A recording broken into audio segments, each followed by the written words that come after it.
On August 2nd, 1990, Saddam Hussein stuns the world when Iraq invades Kuwait in a surprise attack. But 6 months later, the Iraqi army is on the run from US-led coalition forces in the First Gulf War. So how does Saddam's victory in Kuwait unite Western, Arab, and even Soviet states against him, and lead to a crushing defeat in just 100 hours of war?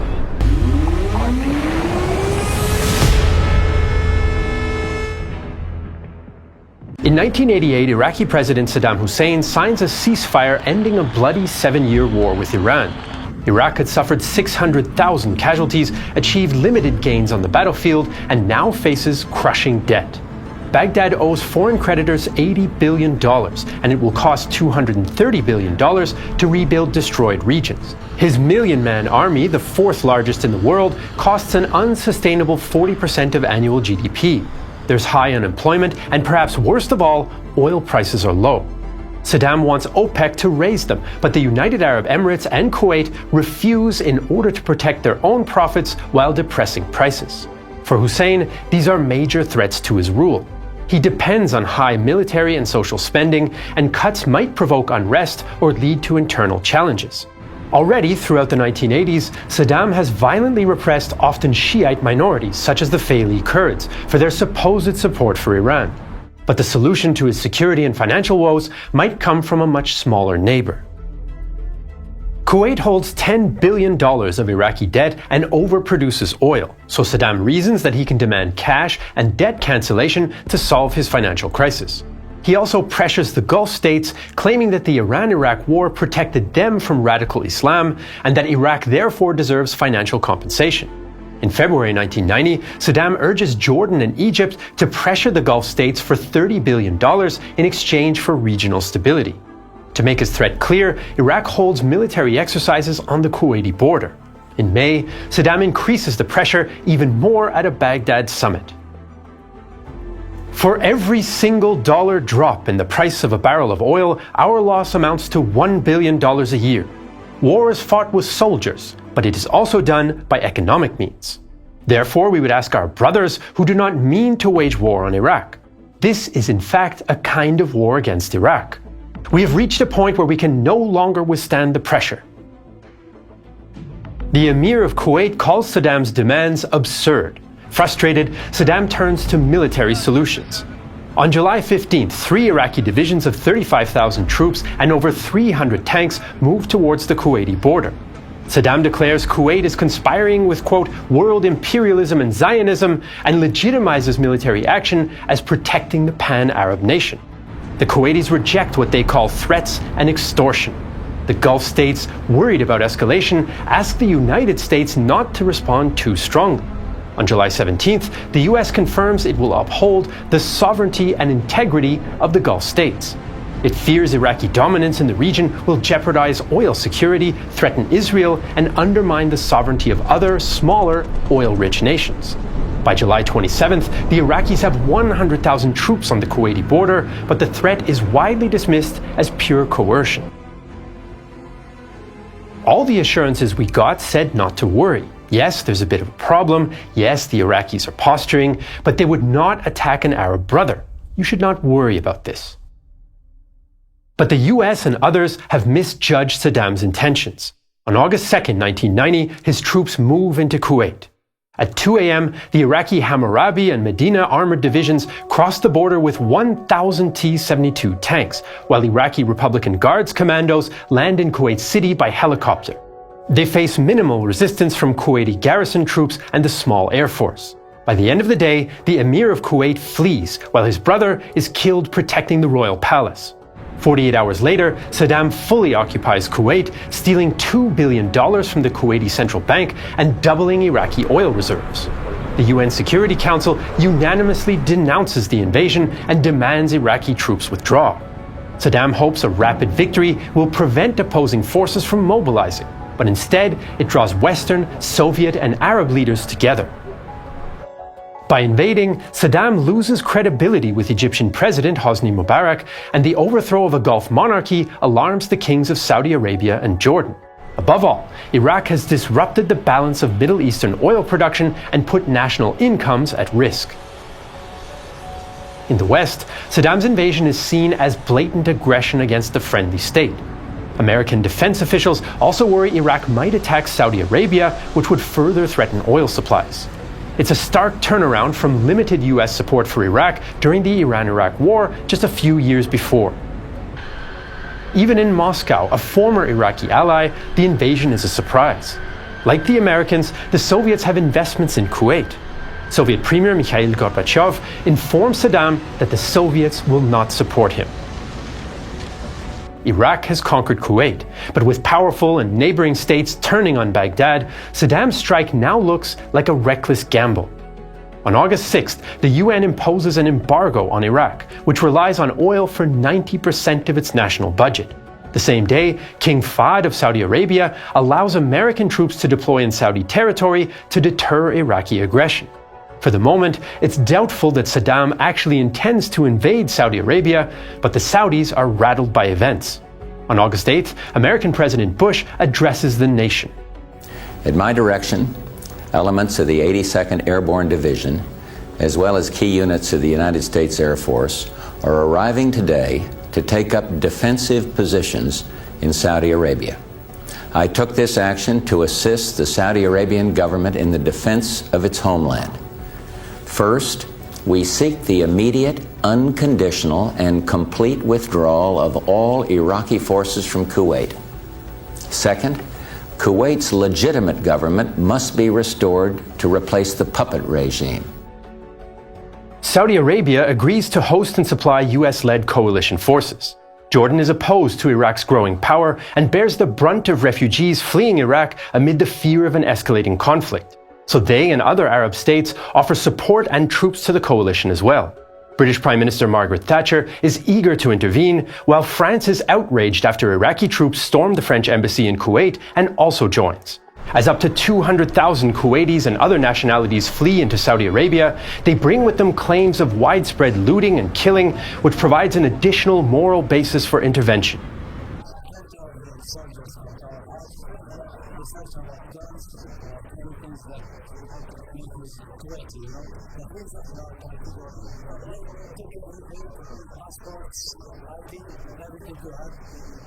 However, widely reported testimony of Iraqi troops killing babies by removing them from incubators are later exposed as fabrications of the Kuwaiti public relations campaign. Saddam tries to split the growing coalition before it can fully mobilize. First, he hopes to separate the Arab states by claiming that Israel, which most consider an enemy, controls the United States. Israel deliberately stays out of the coalition to avoid provoking the Arab members, though. Second, Saddam takes hundreds of foreign nationals from 49 different countries as hostages. He says he'll guarantee their safety if the US and its allies don't attack Iraq, but the move backfires as it pushes the coalition towards military action. Meanwhile, more countries pledge support to the coalition, from single planes and ships to financial assistance and troops. In total, 42 countries join, with the United States, UK, France, Saudi Arabia, Egypt, and Kuwait taking the lead. With the coalition building up forces, Saddam orders his army to build defensive positions around Kuwait, and the line in the sand is drawn. To support the coalition, a massive logistical operation is underway in Saudi Arabia called Desert Shield. Saudi ports are at maximum capacity as American military shipments arrive 24/7. Engineers build new highways for thousands of convoys and equipment from 1,000 cargo planes. Within 90 days, the US alone ships ammunition, uniforms, medical equipment, and food for 157,000 troops, along with tanks, artillery, helicopters, and combat aircraft. The US military prepares a 1,000 square kilometer training area for acclimatizing the troops. The entire operation consumes more than 75 million liters of fuel every single day. Alongside this massive American force, Egyptian, Syrian, Saudi, and British divisions also begin deployment with support from other allies. Meanwhile, 10 Iraqi divisions dig in along the front line in depth, including trenches filled with oil, large minefields, and artillery pre-sighted at choke points. Saddam's elite Republican Guards Corps provides the strategic reserve, while regular Iraqi divisions garrison the front line. Saddam, thinking of the Vietnam War, hopes that casualty-averse Western nations won't be willing to risk attacking well-fortified defenses. On December 6th, he announces the release of all remaining foreign hostages in an attempt to stop the coalition from launching an attack. Instead, the UN sets a deadline for him to withdraw by January 16, 1991. Some coalition partners are concerned Saddam may now only partially withdraw, retaining some influence in Kuwait, but delegitimizing a coalition intervention. Secretary of Defense Dick Cheney underlines the U.S. is ready to strike. That doesn't mean a partial withdrawal. That doesn't mean he gets to keep 10% or 20% or 30% of what he stole. It means the full, complete, total withdrawal of Iraqi forces from Kuwait. Is that he needs to be aware that the president will have available to him a full spectrum of capabilities. And were Saddam Hussein foolish enough to use weapons of mass destruction, the U.S. response would be absolutely overwhelming and it would be devastating. In the end, Saddam ignores the ultimatum since he's determined to hold on to his conquests despite the looming coalition threat of military action. The coalition now launches Operation Desert Storm. At 3 a.m. on January 17, 1991, coalition forces begin a massive air campaign over Iraq. 2,430 coalition aircraft, including 323 American carrier-based planes, take to the skies. Iraq's air defense network of hardened bunkers, anti-aircraft guns, surface-to-air missiles, and 300 interceptor aircraft is hard-pressed to stop them. First, Apache helicopters and missiles target Iraqi radar installations, blinding anti-air defenses and allowing for the main attack. In the first day, the coalition launches over 1,300 sorties, including with F-117 stealth jets. Over the first 3 days, they suppress the Iraqi Air Force, targeting 44 airfields and over 500 aircraft shelters. Surviving Iraqi jets flee as the coalition secures air supremacy. Lieutenant Colonel Waldo B. Cummings Jr. describes his first mission. As we penetrated Iraqi airspace, I looked down and saw the biggest light show I'd ever seen. Continuous lines of red and orange tracers covered the black void below us. It seemed that every Iraqi who could put his finger on a trigger had pressed down and wouldn't let go. They were surface-to-air missiles fired blindly in the hope that one would hit something. Several miles from the target, I pushed the nose of my aircraft down into a 30-degree dive as Condor, my bombardier navigator, picked out his aim point on the radar. The target below was engulfed in flames and secondary explosions. Baghdad is hit hard with bombs and cruise missiles, including strikes on Iraq's presidential palace, government ministries, and Saddam International Airport. Confused by decoys and targeted with anti-radar bombs, Iraqi defenses downed just 12 American aircraft in the entire campaign. Iraqi frontline troops are worried about what's going on at home, as one soldier from 3 Corps noted in his diary. One says they've destroyed Baghdad and demolished it. Others come to pacify you, saying nothing has happened there. They've only bombed the military installations. Others say they've bombed civilian buildings. You don't know who to believe and who is lying. All news reports are hallucinations. They're all lying. The truth is lost. In response to the coming coalition invasion of Kuwait, the Iraqi military sets demolition charges on hundreds of Kuwaiti oil wells to destroy Kuwait's infrastructure. Some oil wells are also hit during the aerial bombing campaign. The thick smoke covers the entire area, causes massive pollution, and darkens the sky even during the day. Iraq also unleashes its arsenal of tactical Scud missiles. On January 18th, they launched the first of 86 Scud missiles at Israeli and Saudi Arabian civilian and military targets. Saddam hopes to fracture the delicate coalition by drawing Israel into the conflict against the wishes of the US and Arab states. US Commander General Norman Schwarzkopf, though, downplays Scud's military significance and claims Israel well understood the provocation. Because, I frankly would be more afraid of standing out in a lightning storm in southern Georgia than I would be standing out in the streets of Riyadh when the Scuds are coming down. If it's going to hit you, it's going to hit you, but the percentages are so much less. I think the state of Israel understands that the exact objective Saddam is trying to obtain by attacking them with Scuds is to bring them into this war. And if they were to come into this war, they are in fact doing exactly what Saddam wants them to do, and that's certainly not in the best interest of everyone involved. Despite the Scud's inaccuracy, the Israelis take the threat seriously and take precautions. Ultimately, they stay out of the conflict, partly because the US pledges billions of dollars of military aid and sends Patriot air defense batteries. Schwarzkopf also sends out SAS and Delta Force teams to hunt down the Scud launchers. Saddam also takes other steps to provoke the coalition into costly attacks, launching a cross-border raid into the Saudi town of Khafji on January 29th. Although the Iraqis briefly occupy the town, coalition forces backed up by overwhelming air power quickly recapture it. The Khafji battle illustrates the power of coalition air power, which now goes on a theater-wide offensive. From January 24th to February 24th, 40,000 attack sorties target command centers, naval installations, oil facilities, electric infrastructure, logistics, and Iraqi troops within so-called kill boxes. These pre-established sections of the front line are assigned to aircraft, which can rapidly respond to strike targets. Up to 80,000 Iraqi conscripts desert under the bombardment, which also destroys 1,385 Iraqi tanks, 930 other armored vehicles, and 1,155 artillery pieces.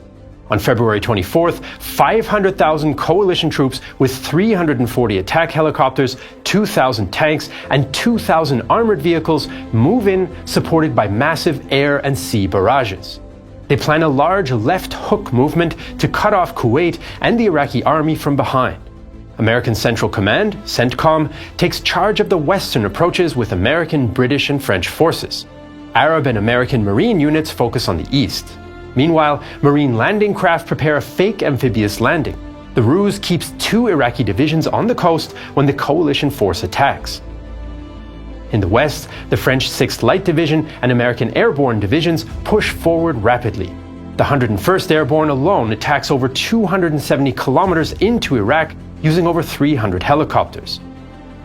Iraqi troops on the front line are demoralized after weeks of brutal air attacks and high rates of desertion.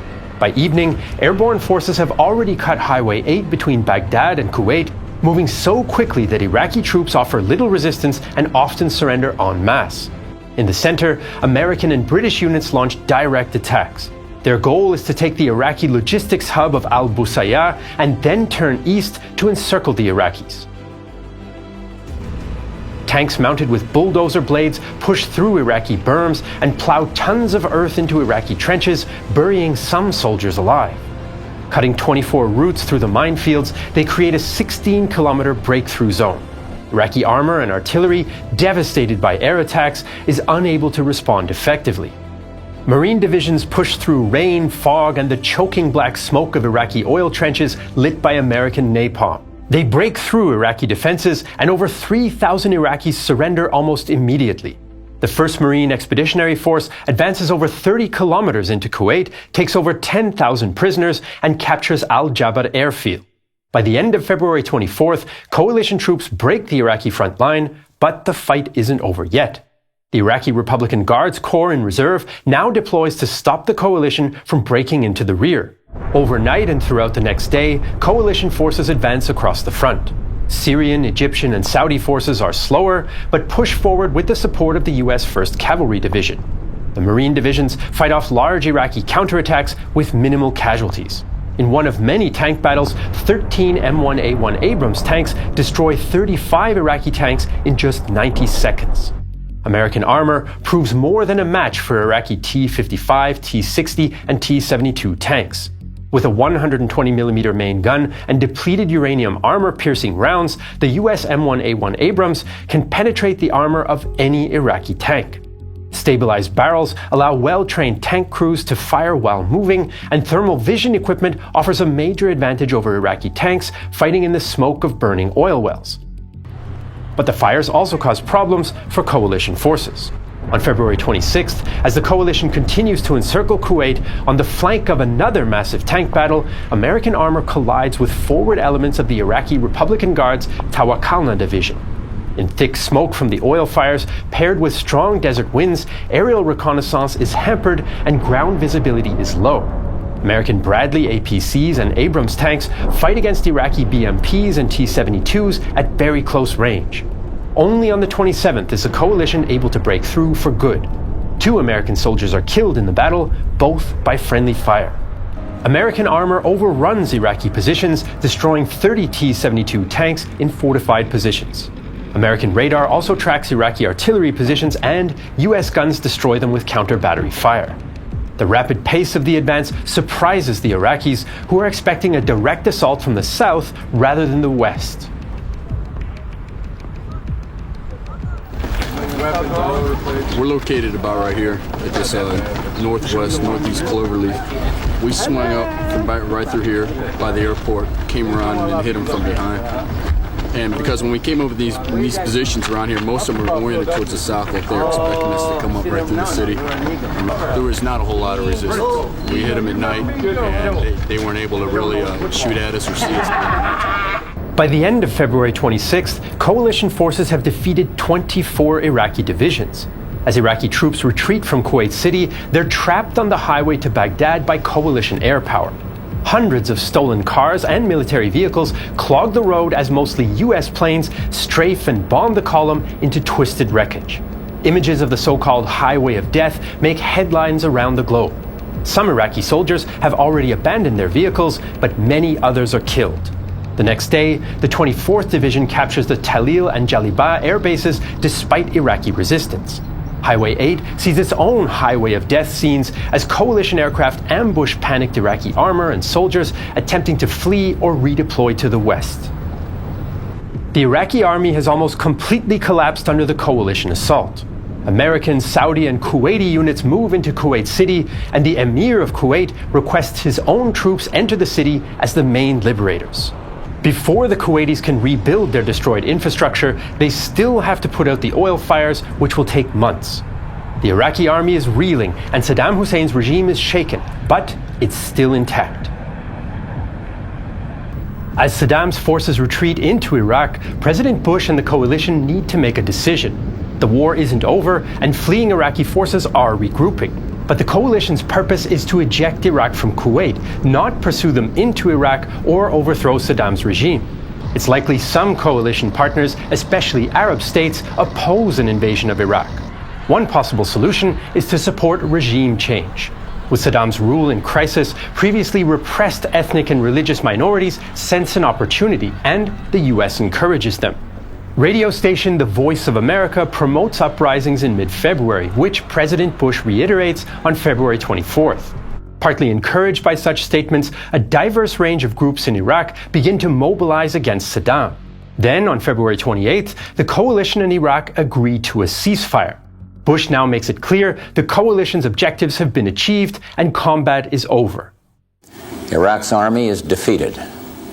Our military objectives are met. Kuwait is once more in the hands of Kuwaitis in control of their own destiny.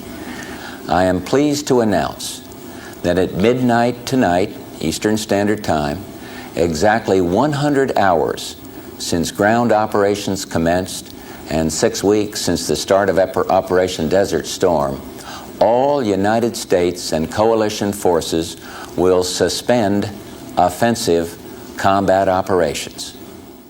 In early March in Basra, disgruntled Iraqi soldiers, including many Shiites, turn against government troops, buildings, and prisons, with the support of much of the Shia-majority city. The partly spontaneous revolution soon spreads to other Shia cities in the south. In the north, Kurdish Peshmerga militias also rise against Saddam. Helped by army defections, they seize most northern Iraqi cities, often without a fight. Unlike the Basra-based revolution, the northern uprising has a more organized political agenda, including democracy for Iraq. Soon, there are revolts in 14 of Iraq's 18 provinces. The coalition members disagree, though, on how to react. The US prefers a coup, but wants an intact Iraq to keep arch-enemy Iran in check, rather than have the country break up. Eventually, they send humanitarian aid, some limited ground forces in support of the Kurds, and establish 2 no-fly zones over Iraq. Baghdad and Sunni-majority cities in the so-called Sunni Triangle largely remain loyal, as does the well-armed and mostly intact Republican Guard. Both the northern and southern uprisings are made up of many different political organizations, interest groups, and religious and ethnic groups. Although united on the overthrow of Saddam, they can agree on little else, including a power-sharing deal offered by Saddam on March 7th. By late March, Saddam's loyalist troops are on the offensive. Against fragmented revolutionary organizations, they crush many of the uprisings by early April. They use tanks and helicopter gunships, not destroyed by the coalition earlier and permitted in the ceasefire agreement, to suppress the lightly armed rebels and kill fleeing civilians. There are also widespread claims of the indiscriminate use of chemical weapons. The few remaining US troops in Iraq near the Kuwaiti border do not interfere directly, but they destroy captured arsenals to prevent them from getting into rebel hands. Some northern Kurdish groups do hold out, eventually creating an autonomous Kurdish region under the protection of both Iran and the no-fly zone. Some revolutionaries feel betrayed by the lack of expected US support.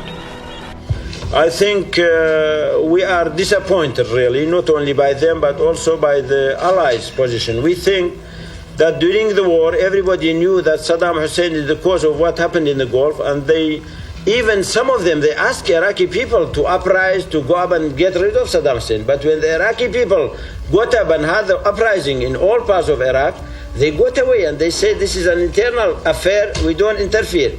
The situation is made worse by the continuation of the economic embargo, which damages Iraq's economy and public health. After Saddam's victory over the rebels, some influential Iraqi exile groups will pressure the US to finish the job started in 1990. For the coalition in February 1991, the Gulf War almost seems like the perfect intervention. Casualties are low, public support remains high, its political objectives are rapidly achieved, and they built and maintained a diverse global coalition. The casualty count is a testament to the lopsided nature of the conflict. The coalition loses 292 killed and 776 wounded, roughly half through friendly fire or accidents.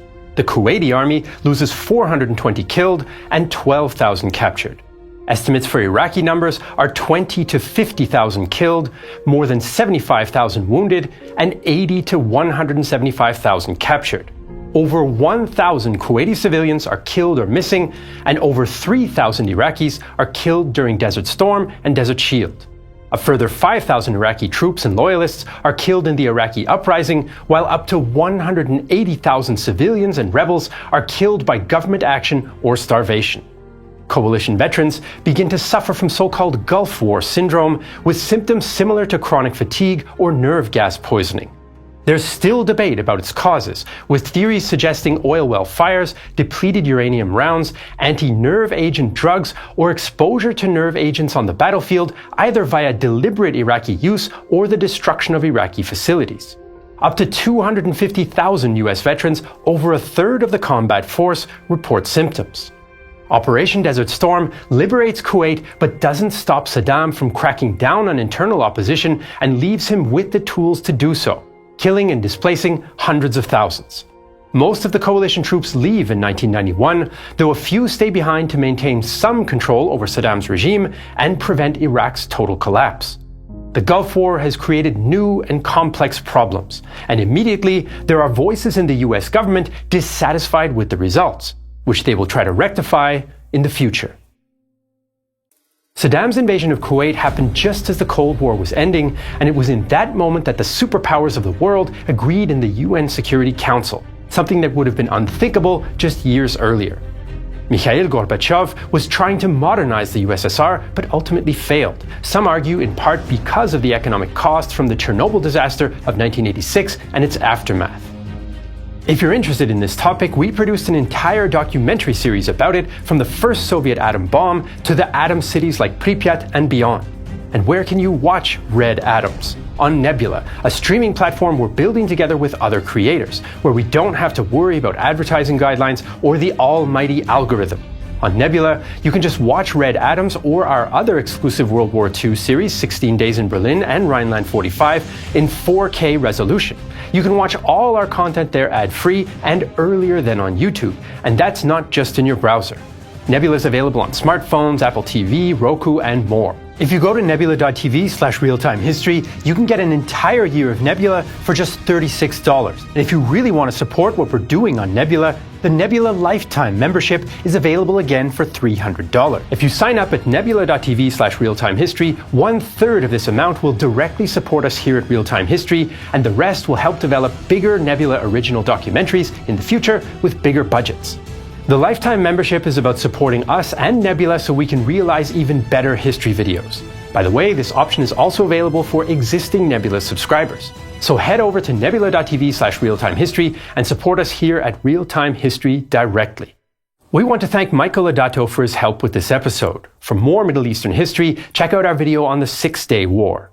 If you're watching this video on Patreon or Nebula, thank you so much for the support. We couldn't do it without you. I'm Jesse Alexander, and this is a production of Real Time History, the only history channel that remembers the December 1990 New Japan Pro Wrestling Battle Final in Baghdad.